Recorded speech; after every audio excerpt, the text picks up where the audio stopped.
Alo, xin chào mấy anh em đam mê nha.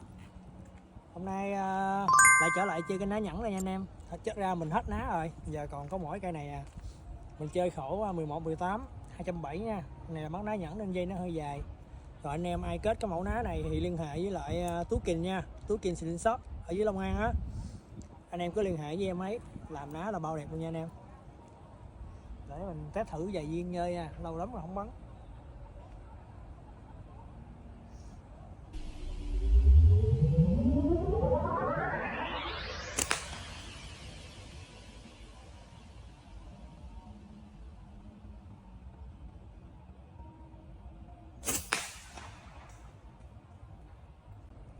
Cũng còn tốt nha.